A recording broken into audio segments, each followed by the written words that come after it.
Hello everyone. आज की class में हम स्टडी करेंगे पुली के नेक्स्ट न्यूमेरिकल। एक वीडियो हमने इसके बेसिक कॉन्सेप्ट के ऊपर बना दी कि जो पुली होती है उसमें हम एक्सीलरेशन और टेंशन कैसे कैलकुलेट करते हैं। अब हम इसके न्यूमेरिकल सॉल्व करेंगे और पुली से रिलेटेड न्यूमेरिकल्स के ऊपर कम से कम 3 वीडियोस बनेंगी क्योंकि इसमें डिफरेंट टाइप्स है। ये है इसकी फर्स्ट वीडियो। इसमें इन्होंने 2 मासेस दिए हुए हैं। यहाँ पे ये पुली को हमने एक स्पोर्ट के साथ सस्पेंड कर दिया है। फर्स्ट मास है 0.04 किलोग्राम और सेकंड मास है 0.05 किलोग्राम। इन्होंने बोला है कि जो ये सिस्टम है पूरा का पूरा सिस्टम फर्स्ट 2 सेकंड के अंदर 2.18 मीटर की डिस्टेंस ट्रेवल करता है। तो एक्सीलरेशन ड्यू टू ग्रेविटी कितना होगा। अब यहाँ पर अगर मैं इस सिस्टम की बात करूं फर्स्ट वाले मास की, इसका वेट कितना हो जाएगा 0.04 जी। वेट का फॉर्मूला क्या होता है मास इंटू एक्सीलरेशन। मास है इसका 0.04 किलोग्राम और g mean acceleration due to gravity हमने एज इट इज रख लिया। इसी तरह इसका वेट कितना होगा 0.05 जी होगा। अब वेट डाउनवर्ड डायरेक्शन में लग रहा और टेंशन इन दोनों की अपवर्ड डायरेक्शन में हो जाएगी। इसकी टेंशन ये हो गई और इसकी टेंशन ये हो गई। मास ज्यादा कौन सा है 0.05 किलोग्राम मास ज्यादा है तो एक्सीलरेशन इस तरफ होगा। ये वाला मास ऊपर की तरफ मूव करता जाएगा और ये वाला मास नीचे की तरफ मूव करता जाएगा। तो अब हमें किसकी वैल्यू निकालनी है जी की वैल्यू निकालनी है। जी की वैल्यू निकालने के लिए सबसे पहले हम सोल्व करेंगे इस क्वेश्चन को। 4 मास M1 मास कौन सा है 0.04 ग्राम वाला मास। इसके लिए देखो टेंशन ऊपर की तरफ एक्ट करती है, वेट नीचे की तरफ, फिर भी बॉडी जा रही है ऊपर की तरफ। मीन्स यहाँ पे इस M1 पर 2 फोर्सेस लग रहे हैं। एक तो टेंशन लग रही है और एक इसका वेट लग रहा है M1G जो कितना है 0.04 जी है। अब इनमें से बड़ी कौन सी है देखो। बॉडी कहां पर मूव कर रही है, बॉडी मूव कर रही है ऊपर की तरफ और ऊपर की तरफ कौन है टेंशन है। तो टेंशन बड़ी है तो T माइनस 0.04 जी कितनी बड़ी है 0.04 एक्सीलरेशन। अब ये इक्वेशन कैसे बनती इसके लिए प्रीवियस लेक्चर देखना होगा जो इसकी थ्योरी पर बेस्ड है। तो ये हो गया। यहां से फिर इसको इक्वेशन फर्स्ट मान लो क्योंकि यहाँ पे है ये T minus m g is equal to m a. अब हम देखते हैं 4 मास M2 M2 मास कौन सा है 0.05 जी वाला। तो यहां पर भी क्या एक्ट कर रहा है, एक तो इसमें टेंशन है, दूसरी इसका वेट है M2G 0.05 जी। अब इनमें से कौन सी बड़ी है, बॉडी कहां पर मूव कर रही है डाउनवर्ड में मूव कर रही है। तो इसका मतलब ये बड़ा है। पहले वाले में टेंशन बड़ी थी और इसमें ये बड़ा, तो इसकी इक्वेशन आ जाएगी M2G minus T is equal to M2 की बजाय हम पुट कर लेते हैं 0.05 g is equal to 0.05 a. इसको हम मानेंगे इक्वेशन 2। अब फर्स्ट इक्वेशन भी आ गई हमारे पास और सेकंड इक्वेशन भी आ गई। इन दोनों इक्वेशंस को हम क्या करेंगे सोल्व करेंगे। तो सोल्व करने के बाद हमारे पास ए की वैल्यू कितनी आएगी, यहां से हमारे पास ए की वैल्यू आएगी ये वाली वैल्यू। ये इसका जनरल फॉर्मूला जो हमने इस इक्वेशन को और इस इक्वेशन को सोल्व करके निकाल लिया है। A is equal to M2 minus M1 divide by M2 plus M1G। और यहां से फिर हमने M2 और M1 की वैल्यू पुट करके सोल्व कर लिया। तो यहां से A की वैल्यू किसके इक्वल आ गई 0.01 डिवाइड बाई 0.09 जी। पॉइंट से पॉइंट कैंसिल तो A की वैल्यू आ गई यहाँ पे G बाय 9। अब हमें निकालनी है G की वैल्यू। G की वैल्यू निकालने के लिए कितनी आ गई है 9A 9 multiply by acceleration A। अब हमें तो इसका आंसर चाहिए नंबर की फॉर्म में, तो उसके लिए हमें चाहिए A की वैल्यू। अब बार बार ये पूरी की पूरी थ्योरी लगाने की जरूरत नहीं है। अगर कहीं पर भी एक्सेलरेशन निकालना पड़ जाए तो एक्सेलरेशन के लिए हम ये वाला फॉर्मूला यूज कर सकते हैं। इसका हम एक शॉर्ट ट्रिक और देखेंगे एक्सेलरेशन निकालने की, इस न्यूमेरिकल के बाद देखते हैं शॉर्ट ट्रिक जो होगी। वैसे शॉर्ट ट्रिक इसका फॉर्मूला ही है, बट उसको याद रखना थोड़ा सा इजी होगा। तो जब भी एक्सेलरेशन निकालना पड़ जाए डायरेक्ट फॉर्मूला यूज करना। इक्वेशन बनाने का तरीका हमें पता होना चाहिए, बाई चांस एग्जाम में अगर हम फॉर्मूला भूल जाएं तो उसके लिए, वरना डायरेक्ट फॉर्मूला लगाओ और एक्सेलरेशन निकालो। यहाँ पर हमें चाहिए जी की वैल्यू। जी निकालने के लिए हमें निकालना है एक्सेलरेशन। तो एक्सेलरेशन हम कैसे कैलकुलेट करेंगे? न्यूटन की लॉ ऑफ मोशन यूज करने के लिए। न्यूटन के लॉ ऑफ मोशन में क्या है, एस दिया हुआ इन्होंने और टाइम दिया हुआ, तो हम यहाँ पे Newton second law of motion use करेंगे। Newton second law of motion क्या है? S is equal to U T plus half A T square. S का मतलब कितनी डिस्टेंस ट्रेवल करता है? 2.18। इनिशियल वेलोसिटी 0 थी शुरुआत में, जब टाइम कितना था? 0 था। जैसे ही हमने 0 से स्टार्ट किया था 2 सेकेंड में उसने इतनी डिस्टेंस ट्रेवल कर दी थी, मतलब इनिशियली उसकी स्पीड 0 थी। प्लस हाफ ए की वैल्यू हम कैलकुलेट करना चाहते हैं और टी की वैल्यू 2 का स्क्वायर। यहां से हम इसको सोल्व करेंगे तो ए की वैल्यू हमारे पास आएगी 1.09 मीटर पर सेकेंड स्क्वायर। तो यहां से हमने एक्सेलरेशन निकाल दिया। अब हमें चाहिए थी जी की वैल्यू। जी किसके इक्वल है? 9 मल्टीप्लाई बाई ए। 9 एक्सेलरेशन की वैल्यू 1.09। जब हम इन दोनों को सोल्व करेंगे तो आएगा 9.81 मीटर पर सेकेंड स्क्वायर। तो ये आ गई एक्सेलरेशन ड्यू टू ग्रेविटी की वैल्यू। ठीक है, अब हम नेक्स्ट न्यूमेरिकल देखते हैं और उसको थोड़ा सा और इजी वे में एक्सप्लेन करेंगे। देखो नेक्स्ट न्यूमेरिकल है, इन्होंने यहाँ पे एक मास दे दिया 2.6 केजी का और दूसरा 4.1 केजी का। तो यहाँ पर हमें प्रत्येक मास का एक्सेलरेशन निकालना है। तो मास दिया नीचे डाउनवर्ड में इसका वेट एक्ट करेगा। वेट कितना होगा? 2.6 जी। जी क्या है? Acceleration due to gravity. और इसका वेट कितना होगा? 4.1 जी। जी क्या है? Acceleration due to gravity. और टेंशन इसकी अपोजिट डायरेक्शन में होगी। अब मास ज्यादा किसका है? 4.1 केजी का, तो एक्सेलरेशन भी होगा इसका इसी डायरेक्शन में। यहाँ पर ये वाला मास का एक्सेलरेशन ऊपर की तरफ और इसका एक्सेलरेशन नीचे की तरफ। तो सबसे पहले तो हमें एक्सेलरेशन ही निकालना है। देखो एक्सेलरेशन का हमने फॉर्मूला क्या पढ़ा था? हमने प्रीवियस उसमें m2 minus m1 divide by m2 plus m1 जी। ठीक है, अब यहां से हम इसका एक शॉर्टकट बनाते हैं, बहुत इजी सा, जिसको याद रखना बहुत आसान होगा। जी की मल्टीप्लाई अंदर कर देंगे, कितना होगा? m2g माइनस m1g और डिवाइड बाई क्या होगा? m2 plus m1। m2g क्या होगा? इसका सेकेंड वाले मास का वेट और m1g इसका वेट है। तो यहां पर देखो, इसको हम लिख सकते हैं net force, net pulling force. ये शॉर्टकट होगा इसका, net pulling force divide by total mass, total mass. अब नेट पुलिंग फोर्स कैसे होगा? देखो m2g नीचे की तरफ आ रहा है, m2g जो वेट है यहां पर लग रहा है ये वाला, और ये नीचे की तरफ आ रहा है तो हमने पॉजिटिव ले लिया। ये ऊपर की तरफ जा रहा है तो इसको हमने नेगेटिव कंसीडर कर लिया। तो नेट पुलिंग फोर्स हो गया इन दोनों का सब्ट्रैक्शन, सब्ट्रैक्ट कर दो वेट को और डिवाइड बाय इन दोनों का टोटल मास। तो कितना आ जाएगा यहाँ पे? 4.1g माइनस इसका वेट कितना है? 2.6g और डिवाइड बाय टोटल कितना होगा? 4.1 प्लस 2.6। यहाँ पे ये आ गया 1.5g और डिवाइड बाई 6.7। जी की वैल्यू हमें पता है, 10 ले लो या 9.8 ले लो। तो यहाँ से एक्सेलरेशन की वैल्यू आ गई 2.2 मीटर पर सेकेंड स्क्वायर। टेंशन का फॉर्मूला हमें पता है, टेंशन का फॉर्मूला कितना होता है? Twice of m1 m2 divide by m1 plus m2 g. Direct फॉर्मूले में सारी वैल्यू पुट करो और टेंशन निकाल लेना। टेंशन की वैल्यू आएगी 31.72 न्यूटन। डायरेक्ट वैल्यू पुट करके कैलकुलेट करना है, ये खुद करोगे।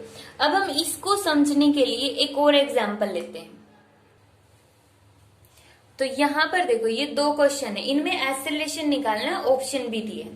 तो एसिलेशन का फॉर्मूला हमने क्या देखा था, acceleration is equal to net pulling force divide by net mass, net means total mass, ये फॉर्मूला है। तो यहां पर देखो नेट पुलिंग फोर्स, ये तो डाउनवर्ड डायरेक्शन में कितना फोर्स हो गया, मास है 3m और फोर्स के लिए हमने मल्टीप्लाई में कर दिया g, और इसका कितना होगा mg। अब मास ज्यादा किसका, 3mg का, तो ये डाउनवर्ड डायरेक्शन में जाएगा, तो इसको हमने बढ़ा लिया 3mg, और mg की डायरेक्शन ऊपर की तरफ है तो हमने माइनस में कर दिया, minus mg divide by total mass 3m plus m। तो यहाँ पे कितना आ गया, ऊपर आ गया 2mg divide by 4m, m से m कैंसिल, 2 से 4 कैंसिल, कितना हो गया g/2। तो ये ऑप्शन आ गया डायरेक्ट फॉर्मूला बेस्ड। अब यहाँ पे एसिलेशन हम कैसे निकालेंगे, देखो इसमें नेट पुलिंग फोर्स कौन सा है, इसमें कितना फोर्स लग रहा है डाउनवर्ड डायरेक्शन में 2mg, इसमें कितना फोर्स लग रहा है 3mg, और इसका कितना है mg। यहाँ पे टोटल फोर्स ज्यादा है तो ये सिस्टम यहाँ पर मूव करेगा, एसिलेशन नीचे की तरफ होगा और इसका एसिलेशन ऊपर की तरफ। तो नेट फोर्स कितना है 3mg और mg दोनों डाउनवर्ड डायरेक्शन में लग रहे हैं और एसिलेशन भी इसी तरफ हो रहा है, तो ये दोनों होंगे पॉजिटिव। तो 3mg प्लस mg कितना हो गया 4mg, माइनस ये 2mg, ये ऊपर की तरफ जा रहा है, ये 2mg है, ये एसिलेशन इसमें ऊपर की तरफ है, इसलिए हमने इसको नेगेटिव ले लिया, minus 2mg divide by total mass कितना होगा, टोटल मास होगा 3m plus m 4m, 4m plus 2m 6m, तो यहाँ पर आ गया 6m, ऊपर बच गया 2mg और नीचे 6m, m से m कैंसिल, 2 से 6 कैंसिल, कितना आ गया g/3। मान लेते यहाँ पे g/5 दिया होता तो यहाँ पे आ गया g/3 ऑप्शन, सेकंड वाला ऑप्शन आ गया। तो इस तरह से अगर सिर्फ एसिलेशन दिया है तो हम एसिलेशन निकाल सकते हैं, और अगर किसी को फॉर्मूला याद नहीं करना है, डायरेक्ट मेथड से करना है, तो हमने प्रीवियस वीडियो में इसका पूरा प्रोसीजर बताया हुआ है कि एसिलेशन हम कैसे निकालते हैं। ये ट्रिक थी, शॉर्ट ट्रिक है ये एसिलेशन निकालने की। अब हम नेक्स्ट न्यूमेरिकल देखते हैं। नेक्स्ट न्यूमेरिकल है, यहाँ पर हमने 3 मासेस दिए 2, 3 और 5। एक तो इसमें निकालनी है एसिलेशन की वैल्यू और दूसरी निकालनी है टेंशन। अब टेंशन कौन सी होगी, इसमें तो बहुत सारी टेंशन हो गई। जैसे इसका है 2 मास है, वेट कितना होगा 2g, 2 है ये 2 किलोग्राम में है, तो mass multiply by acceleration due to gravity, तो इसका वेट हो गया 2g, और इसकी टेंशन हो गई ऊपर की तरफ। इसकी टेंशन को हमने कंसीडर कर लिया T2, इसका वेट हो गया 5g और इसकी एसिलेशन ऊपर की तरफ हो गई T1, क्योंकि इन दोनों ब्लॉक में ये जो रोप है वो अलग है, तो यहाँ पे हमने T1 और ये कितना हो गया ऊपर T2 हो गई, ये वाली टेंशन भी कितनी हो गई T2 हो गई। अब इसका जो वेट होगा वो भी नीचे की तरफ एक्ट करेगा 3g। अब यहाँ पे दोनों टेंशन निकालनी हमने, T1 भी निकालनी है और T2 भी, T1 भी और T2 भी दोनों निकालनी। अब देखो एसिलेशन निकालने का एक तो सिंपल सा वे है, वो करते हैं। Acceleration means net pulling force, net force कितना लगेगा 5g डाउनवर्ड पॉजिटिव, क्योंकि ज्यादा मास ये दोनों है तो एसिलेशन यहाँ पर होगा, ये मासेस धीरे धीरे नीचे जाते जाएंगे और ये ऊपर, तो इसमें एसिलेशन ऊपर हो रहा है। तो यहाँ पर तो वेट डाउनवर्ड डायरेक्शन में, एसिलेशन ऊपर है, तो यहाँ पे ये 2g नेगेटिव हो जाएगा और ये 3g और 5g कैसे होंगे positive, minus 2g divide by total mass कितना होगा 5 प्लस 3 प्लस 2, तो कितना हो गया 8, 2 6g और डिवाइड बाई 10। अब g की वैल्यू हम पुट करेंगे, मान लेते g की वैल्यू हमने 10 पुट की, तो 10 डिवाइड बाई 10 तो कितना आ गया 6 आ गया। तो यहाँ पे एसिलेशन की वैल्यू आ गई 6 मीटर पर सेकेंड स्क्वायर, तो एक्सेलरेशन तो आ गया हमारे पास 6 मीटर पर सेकेंड स्क्वायर डायरेक्ट फॉर्मूले से। बट अगर पूरा सोल्व करना है तो पूरा सोल्व भी कर लेते हैं हम। पूरा सोल्व करने के लिए सबसे पहले हम फर्स्ट ब्लॉक उठा लेते हैं, ये 2 वाला। इसके ऊपर कौन कौन सी चीजें लग रही है देखो। अब अगर किसी को डायग्राम ही समझ में नहीं आ रहा है कि डायग्राम बनता कैसे, जब हम किसी भी रोप से मास को नीचे लटकाते तो मास नीचे की तरफ लटकेगा, तो उसका जो वेट होगा वो तो हो गया नीचे। वेट का फॉर्मूला मास इंटू एक्सेलरेशन। मास है 2 किलोग्राम और नीचे जी।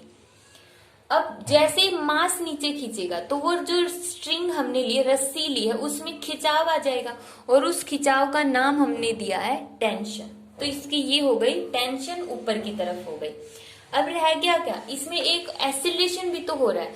ये मास कम है इन दोनों के कंपैरिजन में, कम है तो इसका मतलब ये ऊपर की तरफ जाएगा। यहाँ पर रस्सी के दूसरी साइड जो मास है वो टोटल हैवी, ज्यादा मास है, तो इसका मतलब इसमें एक्सीलरेशन नीचे की तरफ आएगा और इसका एक्सीलरेशन होगा ऊपर की तरफ। बस इस पे ये 3 फोर्स लग रहे हैं।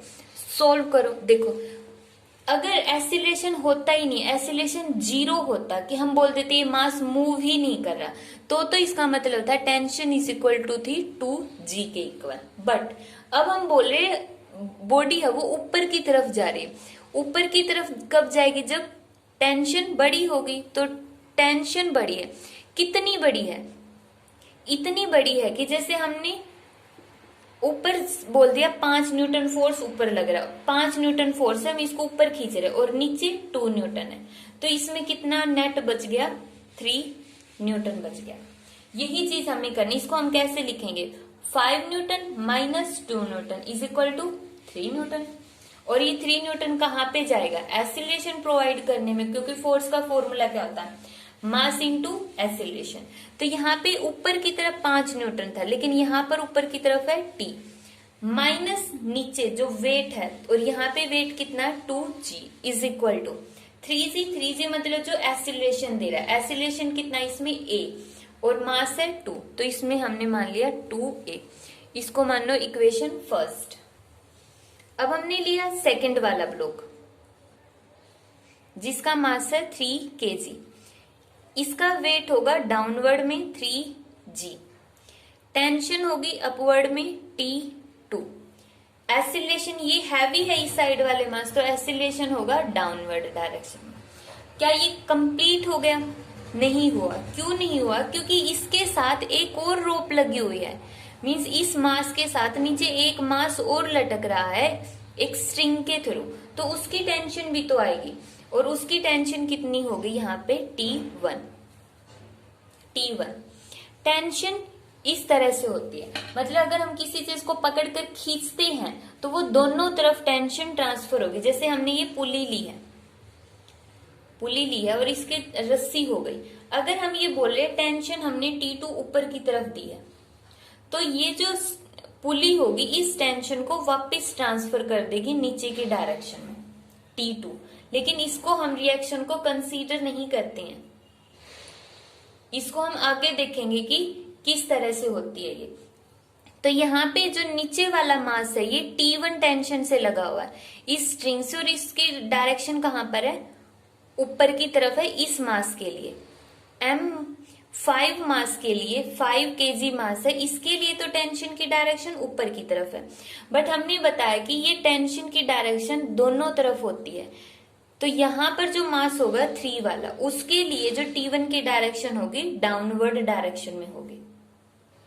तो अब इसकी इक्वेशन क्या बनेगी, देखो मोशन कहाँ पर हो रही है बॉडी की, डाउनवर्ड में, मतलब नीचे वाले जो फोर्स है वो ज्यादा है, तो नीचे वाला कितना होगा 3g प्लस दोनों एक ही डायरेक्शन में T1, अपोजिट डायरेक्शन में है T2, तो T2 को माइनस कर दो, इज इक्वल टू कितना हो गया, मास इंटू एक्सीलरेशन, ये हो गया। इस टेंशन को हमने नाम दिया था ऊपर वाली को T2, तो यहाँ पे T2 की वैल्यू, इसको इक्वेशन सेकेंड मानो। अब हम थर्ड इक्वेशन लेकर चलेंगे। थर्ड इक्वेशन 5 के लिए, 5 किलोग्राम मास के लिए, इसका वेट डाउनवर्ड में एक्ट करेगा 5g, टेंशन इसमें एक ही है वो है ऊपर की तरफ T1, और और एसिलेशन हो रहा है इस तरह से। अब अगर इसके नीचे एक और मास लटक रहा होता, मान लेते कि अगर इसके नीचे एक और मास होता तो उसकी टेंशन और लिख देते हम T3 डाउनवर्ड डायरेक्शन में, बट यहाँ पे तो कोई मास है ही नहीं, तो इतना ही है।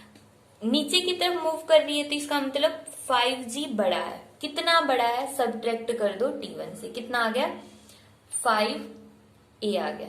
ये आ गई इक्वेशन थर्ड। तो इस तरह से हम अलग अलग ब्लॉक लेंगे और उनकी अलग अलग वैल्यू हम लिख लेंगे। अब हमें इन इक्वेशंस को सॉल्व करना है और सॉल्व करने के बाद हमें क्या निकालनी है, A और T की वैल्यू। सॉल्व कैसे करेंगे, वैसे तो सिंपल मैथ्स है बट फिर भी हम देख लेते हैं। यहां से T2 की वैल्यू कितनी आ गई, 2A प्लस 2G। T2 की वैल्यू निकाल ली 2A प्लस 2G। इस T2 की वैल्यू को उठा के यहाँ पे पुट कर दो, कितना आ गया 3G। T2 की जगह हमने पुट किया -2A minus 2G is equal to 3A। T2 की वैल्यू प्लस में है लेकिन यहाँ पे T2 ही क्या माइनस में है, तो इसलिए माइनस में कर दिया।